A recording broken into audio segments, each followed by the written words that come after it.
നാളെ തിരുവോണമാണ്. ഓണത്തെ വരവേൽക്കാൻ ഒരുങ്ങുന്ന മലയാളികൾക്ക് എല്ലാവർക്കും ഇന്ന് ഉത്രാടപ്പാച്ചിലിന്റെ തിരക്കാണ്. എത്ര നേരത്തെ ഓണത്തിനായി ഒരുങ്ങിയാലും എന്തെങ്കിലുമൊക്കെ മറക്കും. അങ്ങനെ മറന്ന എല്ലാ സാധനങ്ങളും ഓടി നടന്ന് വാങ്ങാനുള്ള ദിവസമാണ് ഉത്രാടം.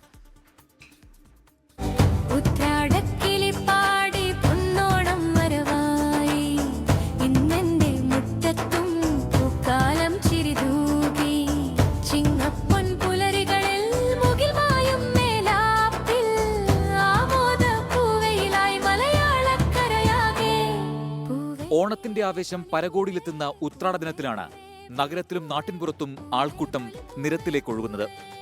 സദ്യക്കുള്ള കൂട്ടുകൾ, ഓണക്കോടികൾ, പൂക്കൾ എന്നിങ്ങനെ മറന്നുപോയതും മാറ്റിവെച്ചതുമായ എല്ലാ സാധനങ്ങൾക്കുമായി.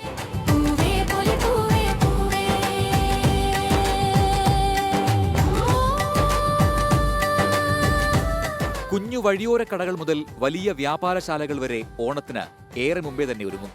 എന്നാൽ ഏറ്റവുമധികം കച്ചവടം നടക്കുക ഉത്രാട ദിവസം തന്നെ. തിരുവോണ ദിവസം കുടുംബത്തിനും സുഹൃത്തുക്കൾക്കുമൊപ്പം ചെലവഴിക്കാൻ നമ്മൾ പൂർണ്ണമായും മാറ്റിവെച്ചിരിക്കുന്ന ദിവസമാണ്. കാണം വിറ്റും ഓണമുണ്ണുന്നവരാണ് മലയാളികൾ എന്നതുകൊണ്ട് തന്നെ എങ്ങനെയെങ്കിലും പണമുണ്ടാക്കി വസ്ത്രങ്ങളും പലവ്യഞ്ജനങ്ങളും വാങ്ങാൻ എല്ലാവരും കടകളിലേക്ക് ഓടിയെത്തും.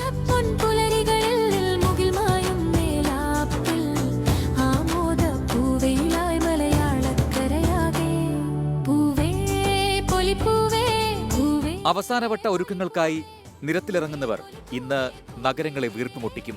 പൂക്കൾ മുതൽ വസ്ത്രവും ഓണത്തപ്പനും കലങ്ങളും പാത്രങ്ങളും ഉൾപ്പെടെ നിരത്തിവെച്ച ഓണവിപണിയിലേക്ക് ഇറങ്ങുന്നത് മലയാളികൾക്ക് എന്നും ആവേശമാണ്.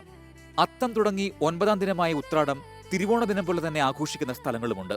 ചിലയിടങ്ങളിൽ ഏറ്റവും വലിയ പൂക്കളമിടുന്നതും ഉത്രാടത്തിനാണ്. ഈ പൂക്കളം തിരുവോണം വരെ സൂക്ഷിക്കുകയും ചെയ്യും. News desk 24.